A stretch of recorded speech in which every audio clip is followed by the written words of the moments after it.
Assalamualaikum warahmatullahi wabarakatuh. Ini ada catatan yang menarik ya dari kata-kata Guru Gembul ketika berdiskusi dengan Gus Wafi terkait dengan apakah Islam itu ilmiah atau gini, apa dalam Islam yang bisa menjadi contoh bahwa itu adalah ilmiah, gitu kan? Yang Pak Guru sampaikan. Lanjut. Gak ada kalau dalam agama karena kita berbicara soal ilmiah. Berarti agama ini menurut Pak Guru di seluruh bab-babnya tidak ada yang ilmiah. Ada. Contoh, contoh apa di agama yang menurut Pak Guru itu ilmiah seperti itu? Bahwa figur Nabi Muhammad adalah tokoh historis itu nyata. Itu terbukti secara ilmiah. Dari mana Pak Guru tahu kalau Nabi Muhammad dulu orang baik? Kita gak bicara orang baik, tentang figur keberadaannya itu ada. Dari mana? Oke. Dari mana tahu? Dari mana kita mengetahuinya? Dari jejak-jejak objeknya, dan berasal dari catatan yang tidak hanya bersumber dari satu pihak. Jejak objek. Jadi dari apa yang Pak Guru Gembul tadi sampaikan, ketika ditanya apa sih contoh dalam Islam itu yang ilmiah gitu ya, lalu dia menyebutkan bahwa contoh yang dia anggap ilmiah, bahwa fakta yang dia bisa buktikan dengan berbagai macam metode yang Pak Guru ketahui adalah sosok Nabi Muhammad SAW, bahwa dia adalah figur historis gitu ya. Nah, ketika beliau menggunakan contoh itu sebagai ilmiah, kesannya kok sempit sekali gitu ya. Hanya sekedar tahu bahwa Nabi Muhammad SAW itu adalah figur historis gitu. Lalu bagaimana dengan apa yang kita ketahui mengenai Islam itu sendiri gitu? Kesannya berarti memang mayoritas itu apa ya? Artinya contoh itu digunakan untuk menunjukkan itu ilmiah gitu kan. Itu tuh kita tahu bahwa keberadaan Nabi Muhammad SAW itu bisa kita buktikan dia bukan figur fiktif, itu beneran ada gitu ya. Nah tapi apakah memang cuma itu gitu ya? Saya yakin mestinya ada, tapi oke lah. Coba kita lihat lagi gitu ya. Bahwa yang namanya Islam itu memang sumbernya bukan dari akal, ya, bukan dari akal. Bukan dari akal manusia. Jadi Islam itu bukan produk akal manusia. Jadi bukan, itu pertanyaannya kan, itu beneran itu bukan produk akal manusia. Jangan-jangan seorang yang namanya Muhammad yang meng-create ini semua, memfabrikasi ide mengenai Islam itu, karena mungkin dia nggak puas kalau apakah seperti itu ya, nauzubillah. Nah, tapi nanti kita bisa lihat bahwa ternyata memang Islam tidak bersumber dari akal manusia, maka disebut non-rasional, bukan irasional ya. Karena kalau irasional beda lagi tuh artinya, berarti nggak masuk akal gitu kan. Tapi adalah non-rasional, artinya emang di luar manusia, itu sumbernya. Nah makanya di sini terkait dengan apakah Islam itu hanya itu basmi ilmiah mengenai figur Nabi gitu ya. Ini ada buku yang cukup menarik ya, saya sangat rekomendasikan buku ini ke rekan-rekan semua. Saya kayaknya belum diterjemahkan ya. God and Logic in Islam, The Caliphate of Reason. Itu tulisan dari John Walbridge. Dia adalah peneliti, dosen di Indiana University, salah satu kampus di Amerika. Ini menarik ini. Jadi kenapa beliau sampai menulis buku ini? Karena dia betul-betul mengapresiasi bahwa banyak sekali aktivitas ulama dalam Islam itu justru sangat ilmiah, gitu, sangat-sangat ilmiah. Dan untuk bisa melakukan aktivitas ilmiah itu tidak mungkin hanya sekedar percaya saja gitu ya, tapi emang perlu akal manusia gitu ya. Jadi kalau Pak Guru Gembul mengatakan ya dalam hitungan sholat pun dia hanya percaya saja gitu ya, itu mungkin perlu dikualifikasi lagi gitu ya, perlu diklarifikasi. Karena memang akal manusia itu diperlukan untuk mencari tahu ya jawaban itu apa gitu ya. Nah, maka di sini ada dua aspek sebetulnya yang perlu kita ketahui sebagai manusia gitu kan, yaitu mengenai keyakinan dan juga mengenai keduniaan. Nah, coba ini apa yang saya maksud dengan keyakinan dan keduniaan. Biasanya kalau kita bicara keyakinan itu sesuatu yang memang ya pertanyaan seperti ini. Dari mana kita berasal, kemana kita akan pergi, lalu kehidupan saat ini itu ada hubungannya enggak dengan sesuatu yang nanti gitu ya. Kalau mengenai keduniaan itu kita bisa bahas sekarang, ya kehidupan saat ini realita yang kita bisa bahas. Tapi kalau pertanyaannya adalah sebelum kita bahas dunia saat ini, emang ada nih kehidupan sebelumnya? Lalu kalau misalnya kita berhenti di dunia ini, mati misalnya gitu ya, lalu kita kemana gitu kan? Nah itu kan memang levelnya adalah keyakinan kan. Karena Muslim secara prinsip sudah meyakini bahwa ternyata nanti ada pertanggungjawaban gitu kan, ada pertanggungjawaban dan itu kita yakini. Nah, oke. Nah, cuma kan pertanyaan dari mana itu kita bisa tahu kan? Nah, sebetulnya Gus Wafi juga menarik kalau dia mengatakan ilmiah itu. Kalau saya sih mungkin menganggapnya dari sisi apa yang lebih mudah saya gunakan ya, mengkomunikasikannya adalah sumber ilmu. Ya, sumber ilmu itu bisa dari indera, bisa dari kabar yang dipercaya kalau Gus Wafi menerangkan ya, kabar sodik gitu kan. Lalu tentu dari akal gitu ya. Nah, sekarang kalau misalnya kita lihat bagaimana kita lalu bisa menegakkan keyakinan atau akidah gitu ya dalam konsep Islam itu, ini sangat krusial sekali nih apa yang disebut dengan fungsi akal gitu kan. Kenapa fungsi akal menjadi krusial? Karena kalau misalnya nih ontologinya kita bahas mengenai Allah, oke, lalu kita bahas mengenai sosok historis yang katanya Pak Guru adalah Muhammad, itu beneran Nabi apa bukan gitu kan? Lalu apakah Quran itu kalamullah atau kalam Nabi misalnya, itu kan juga menjadi banyak perdebatan gitu ya. Nah, dalam Islam itu ontologinya, apa itu definisinya ya? Allah, definisi mengenai Allah itu apa yang mau kita bahas? Kita mau bahas eksistensinya atau kita mau bahas zatnya? Nah, mungkin Pak Guru Gembul, beliau memang mengatakan ketika dia bertanya pada audiens terkait dengan ilmu tentang Allah itu gitu ya. Itu sebetulnya mungkin beliau merujuk kepada konsep apakah kita perlu mempelajari wujud Allah. Seperti apa sih zat, bukan wujud, kita mempelajari mengenai zat Allah. Allah itu terdiri dari apa sih? Zatnya seperti apa gitu kan. Nah, itu dalam Islam kita tidak akan sampai membahas mengenai itu. Tapi kalau kita bicara ada apa tidak yang namanya tanda kutip Allah tadi itu. Apakah memang dunia ini ada penciptanya? Gitu kan? Lalu pertanyaannya, kalau misalnya ada, lalu apa yang diekspektasi? Ya oke, dia ada gitu, so what gitu kan. Nah, apakah Allah akan ngomong sama kita langsung ke Pak Ahmad Utomo gitu ya, langsung tanya gitu ya, langsung mengatakan, ayo Pak Ahmad kamu harus mengatakan ini. Apakah seperti itu langsung? Atau ada perantara? Kan gitu kan. Nah, kalau ada perantara berarti perlu ada semacam nabi. Pertanyaannya, apakah benar yang sosok Muhammad itu seorang nabi? Buktinya apa? Gitu kan. Nah, kalau memang dia adalah nabi, berarti kan sudah ada bukti itu. Apa yang dia punya? Nah, kembali yang kita ketahui mengenai Quran. Nah, apakah Quran itu betul-betul bukti mukjizat ya, kenabian gitu.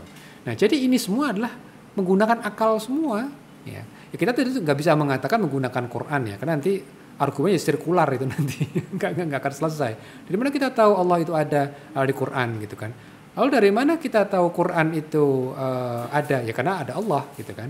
Allah yang mewahyukan. Akhirnya kan nanti jadi muter-muter terus gitu kan. Nah, tentu secara akal ini tidak akan memuaskan. Jadi keberadaan Allah Ta'ala itu harusnya bisa kita deteksi. Ya contoh seperti ketika ada suara ketukan pintu. Walaupun kita tidak tahu persis siapa yang mengetuk, tapi kita tahu persis bahwa ada sesuatu yang mengetuk itu. Gitu ya kan? Sama dengan eksistensi Allah Ta'ala. Nah, jadi ini semua adalah exercise mengenai akal gitu.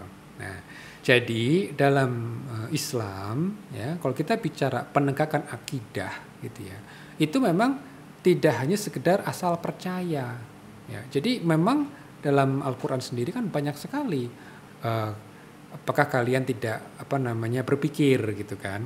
Apakah kalian tidak mengamati alam semesta ini gitu kan? Jadi banyak sekali dalam Quran sendiri juga menantang orang manusia itu untuk berpikir, untuk mengamati alam semesta ini. Apakah memang ini alam semesta hanya sia-sia saja ya, hanya by chance saja, by luck gitu ya, bahwa ini bisa terjadi gitu. Memang ada hitung-hitungannya sih, soalnya alam semesta atau bumi ini kalau bisa diulang gitu ya, misalnya katakan Big Bang-nya diulang gitu, akan keluar bumi lagi apa enggak gitu ya. Nah, ada yang mengatakan enggak akan, ini memang betul-betul kebetulannya luar biasa gitu kan. Nah, tapi artinya apa? Artinya dalam hal akidah Muslim itu memang seharusnya ya itu tidak taklid gitu kan. Dia betul-betul berpikir. Itu sebabnya kenapa ketika kita berdakwah gitu ya, banyak sekali orang yang masuk Islam itu kan dengan pikiran mereka. Jadi nggak mungkin kita sodorkan Al-Quran langsung gitu ya. Mau dia nggak percaya dengan Al-Quran kok gitu. Makanya kita harus berdiskusi ya terkait mengenai konsepsi alam semesta ini tadi gitu ya. Itu yang harus kita klarifikasi terlebih dahulu gitu ya. Oke. Nah, jadi kalau misalnya kita bahas mengenai masalah keduniaan gitu ya. Nah, sekarang kalau tadi kan mengenai masalah akidah itu mengenai kepercayaan ya, mengenai kepercayaan, masalah keyakinan itu memang harus dengan keyakinan yang pasti itu, tasdiqul jazm gitu. Jadi betul-betul kita meyakini itu dengan pasti, nggak boleh ya Allah itu ada 99% gitu. Ya nggak bisa, itu harus 100%, harus bulat. Bahwa Nabi itu, Nabi Muhammad SAW itu betul-betul Nabi gitu kan. Bukan yang lain, nggak bisa mengatakan 99%, nggak bisa. Ya kan? Quran itu betul-betul kalamullah, itu 100% bulat gitu. Nah tentu nanti dalam kajian yang lain itu kita bisa bahas itu ya. Nah, tadi mengenai masalah keyakinan, oke, terutama untuk menjawab pertanyaan dari mana kita berasal, kemana kita akan pergi, lalu nanti dunia ini, nah ini pertanyaannya, dunia ini itu berpengaruh nggak terhadap dunia yang lain gitu ya. Soalnya kalau kita mati dia akan dipertanggungjawabkan nggak gitu. Nah makanya di sini dalam kita hidup ini kan memang ada beberapa masalah. Nah, ontologinya ada masalah nih di sini. Kita dengan Allah itu kita harus ngapain gitu loh? Apakah kita beribadah suka-suka kita, ya, atau kita beribadah sesuai dengan apa yang Rasulullah SAW, Nabi Muhammad SAW tunjukkan kepada kita? Cara sholat kita seperti apa? 3 kali apa 5 kali misalnya kita, apa cuma sekali aja, atau suka-suka kita gitu dengan mengheningkan cipta misalnya gitu, apakah itu cara sholat misalnya gitu kan, tanpa gerakan ya.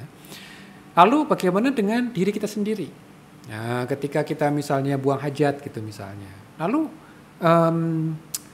kita ada tuntunannya tidak ya kan, kalau setelah buang hajat kita mau sholat, itu ada tuntunannya enggak? Nah, berarti kan kita harus menyelesaikan masalah dengan diri kita sendiri. Kalau tadi dengan Allah Ta'ala, lalu dengan diri kita sendiri, ya, pembawaan kita gitu ya. Lalu yang terakhir adalah dengan sama manusia, karena kita nggak hidup sendiri di dunia ini, kita hidup dengan orang lain. Nah, makanya dalam hal muamalah, bagaimana kita berperilaku, bagaimana kita melakukan kontrak, bagaimana kita membuat syirkah misalnya, bagaimana kita membuat perkongsian, bagaimana kita membuat kontrak gitu ya. Bagaimana kita beramal, kita melakukan suatu amalan, bagaimana kita menghadapi orang tua kita dengan tetangga kita, bagaimana kita menghadapi penguasa, bagaimana kita melakukan amar ma'ruf nahi mungkar. Perlu nggak itu amar ma'ruf nahi mungkar bahkan gitu ya. Dan sama manusia itu ada aturannya apa tidak gitu kan. Nah, jadi dalam hal ini semua ontologinya adalah apa sih yang diinginkan dari lawgiver ya, dalam Islam pemberi hukum itu adalah Allah dan Rasulnya. Jadi intennya apa sih gitu ya. Nah jadi kan kita harus mencari tahu kan. Jadi itu adalah ontologinya. Epistemologinya, nah kan tadi kan epistemologi bagaimana mencari tahu kan. Nah disinilah para ulama, makanya istilah ulama itu kan basisnya kan ilmu. Nah, dalam Islam itu dalam bahasa Inggris kan yang tepatnya memang scholars, Islamic scholars. Bukan Islamic rabbi, bukan Islamic priest. Ya, dalam Islam itu tidak mengenal konsep manusia suci gitu ya. Nah, ada sih suci dari hadas gitu kan. Jadi semua orang bisa suci kok, ya kan? Wudu gitu kan dia telah suci, dia siap sholat gitu ya. Tapi kita nggak ada suatu aura kesucian dari seseorang ya, orang yang ada memberikan suatu atribut khusus. Ini dalam Islam tuh nggak ada seperti itu. Makanya memang kita sangat menghormati ilmu. Nah, kalau tadi ontologinya adalah apa sih yang Allah inginkan dari kita supaya kita bisa betul-betul selamat di dunia, karena kan ujungnya tidak ada akhirat kan. Karena kan nggak cuma di dunia sekarang ini, dunia paling berapa tahun sih gitu kan, kita 20 tahun lah sesuai usia yang paling lama gitu kan. Tapi setelah itu apa gitu kan. Nah makanya ada ilmu. Nah itu makanya kalau dibilang ilmiah itu cuma sekedar mengetahui figur nabi gitu ya enggak lah. Banyak banget yang harus kita ketahui, dan itu kajian ilmiah itu penting banget, apalagi ada aturan-aturannya. Aturan itu terkodifikasi dalam apa disebut dengan usul fikih. Nah, jadi kita mungkin tahu mengenai fikih ya. Fikih itu kan bagaimana toharoh, bagaimana kita sholat, kan banyak aturan fikihnya, memandikan jenazah, bagaimana kita membuat kontrak, bagaimana kita hubungan ujroh ya antara majikan dengan antara pekerja dengan pemberi modal gitu kan. Nah, ini semua itu ada kaidah-kaidahnya. Nah, apa yang disebut Islamic Legal Theory. Nah, dalam Islamic Legal Theory itu nanti kita biasanya membahas misalnya kita sholat Jumat.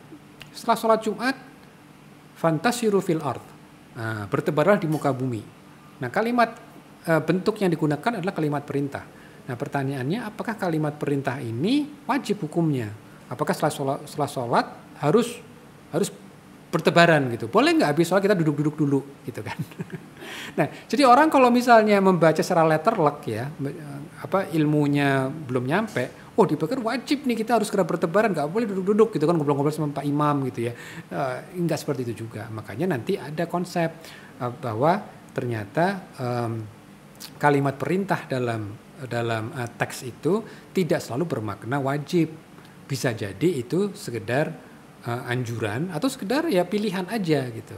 Karena nanti mereka juga buat tuh, kita akan mengatakan inilah wajib ya, karena ada disebutkan korinah, ada indikasi gitu ya kan. Nah, lalu juga nanti mereka juga membahas mengenai waktu, timingnya gitu, kapan ini dilakukan gitu kan. Nah, jadi artinya apa? Dalam kaidah usul fikih itu adalah suatu aturan-aturan ya untuk menerjemahkan atau tepatnya menggali hukum terkait dengan perbuatan hamba atau terkait dengan benda gitu ya. Nah, jadi ini semua tuh ilmu semua itu ya, jadi nggak sembarangan untuk mengatakan vaksin ini ada babinya apa tidak. Itu juga nanti terkait sama usul fikih juga. Jadi bukan cuma sekedar ujungnya ya. Kalau misalnya fikih itu kan ujungnya nih halal atau haram. Atau kalau perbuatan kita bikin tadi benda ya. Jadi kalau benda itu dalam masalah fikih itu cuma dua, halal atau haram. Kalau kita bicara perbuatan hamba, perbuatan manusia itu bisa 5 kan. Bisa masuk fard atau wajib, bisa mandub, bisa dia mubah, bisa makruh atau bisa haram gitu kan. Nah, jadi dalam perbuatan hamba ini untuk bisa menghukumi 5 perbuatan ini itu kan kita harus melihat faktanya apa, lalu nasnya seperti apa. Nah, itu bisa menggali dengan tepat gitu kan. Ini ilmu juga, ini kajian ilmiah gitu kan. Jadi artinya apa? Artinya ini banyak yang harus dipahami. Nah, cuma memang kadang-kadang yang tanda kutip dihafalkan tuh lebih ke arah fikihnya, produk luaran hukumnya. Tetapi proses berpikirnya itu memang nampaknya masih jarang dibahas. Padahal sebetulnya ini penting juga nih, karena para ulama itu cerdas, makanya kita perlu untuk jadi ulama tuh mereka perlu yang cerdas gitu ya. Jangan sampai justru mereka yang IQ-nya 78 gitu ya, tapi memang harus betul-betul yang memiliki kecerdasan yang bagus gitu, karena mereka adalah harapan umat gitu ya, untuk bisa memberikan fatwa yang tepat. Nah, aksiologinya adalah sukses dunia dan akhirat ya. Jadi jangan dianggap ini adanya hukum-hukum syariat ya, hukum fikih itu lebih membatasi pergerakan manusia. Ya sebetulnya terkesannya bisa jadi itu membatasi pergerakan manusia. Cuma kan ini terkait dengan perspektif kita ya. Kita justru dituntut untuk bisa kreatif, bisa inovatif gitu kan, tanpa keluar dari jalur. Kenapa? Tentu kehidupan kita bukan sekedar hidup di dunia saja, tetapi wa khairu wa abqa. Nah, yaitu apa? Itu kita bicara akhirat. Nah, itu aksiologinya. Jadi keilmuan dalam Islam atau ilmiah dalam Islam itu kita memang harus tegaskan ontologinya apa nih.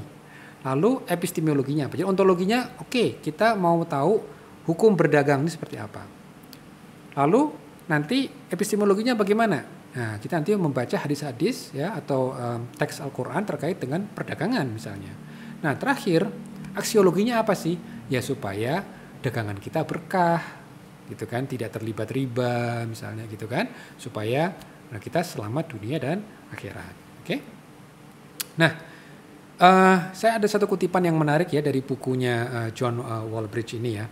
John Walbridge mengatakan bahwa pengalaman spiritual dari seseorang yang namanya Muhammad ya, dia kan bukan Muslim ya, dia tidak menggunakan kata peace upon him gitu ya, tidak menggunakan sallallahu alaihi wasallam. Dia mengatakan bahwa pengalaman spiritual seorang Muhammad ini itu betul-betul dipelajari oleh Muslim yang serius. Karena apa? Seluruh tindak tanduknya, kata-katanya, dan apa yang beliau diamkan itu menjadi acuan normatif, menjadi acuan ini loh idealnya, uswatun hasanahnya di sini, gitu ya. Nah, dari apa yang dipelajari kan Rasulullah SAW mengatakan ada dua hal yang beliau tinggalkan, Quran dan Sunnah, ya kan. Nah, disitulah umat Islam itu yang serius berusaha menggali kira-kira apa ini yang bisa kita emulasi ya dari tanda kutip pengalaman spiritual Nabi Muhammad SAW dan juga apa yang beliau tinggalkan, sumber-sumber hukum tadi itu, Quran dan Sunnah tadi itu, supaya muslim jadi tahu implikasi legalnya, ya kan, implikasi spiritualnya, etikanya, ya. Dan itu menggunakan semua kemampuan akal mereka, semua resources, ya, reasoning resources. Jadi semua daya akal pikiran itu mereka gunakan semuanya, ya. Dan secara keilmuan, makanya dia ilmiah banget gitu kan. Dan secara keseluruhan, ya, dari secara keseluruhan mereka sangat berharap ini aksiologinya, ya, aksiologi. Jadi tadi kan ontologinya adalah mengenai bagaimana itu bisa mengemulasi pengalaman spiritual Nabi Muhammad. Nah, lalu menggunakan akal sebagai epistemologinya dan aksiologinya apa? Supaya hidup mereka itu bisa menggapai apa disebut dengan mardhatillah, bisa pleasing to Allah, gitu kan, dan righteous among men. Dan di sini dan dianggap sebagai orang yang ikhlas gitu ya di kalangan manusia, yang tulus gitu ya, yang sincere gitu kan, bukan cuma sekedar jaim ya, bukan sekedar untuk jaga image gitu kan, atau dikenal sebagai orang baik, tapi emang suatu yang dengan penuh ketulusan. Nah, ini menurut kata-kata dia sendiri, from a Christian point of view, dari POV seorang Kristen gitu ya, karena John Walbridge ini seorang Kristen, an act of terrifying bravery. Jadi upaya kaum muslimin dengan menggunakan akal mereka, seluruh kemampuan keilmuan mereka untuk menggali hukum tadi itu adalah suatu keberanian yang luar biasa dan itu layak untuk mendapatkan respect gitu ya. Nah, itulah satu hal ya. Jadi kalau ditanya Islam tuh ilmiah nggak sih gitu ya? Ya iyalah gitu ya. Cuma masalahnya jangan dianggap ilmiah terus eksperimen. Kita harus melihat secara langsung gitu ya. Ya nggak seperti itu. Kan di sini kita punya fakultas akal gitu ya. Kita punya disebut dengan kemampuan untuk melakukan suatu reasoning ya. Oke, baik, mudah-mudahan bermanfaat. Assalamualaikum warahmatullahi wabarakatuh.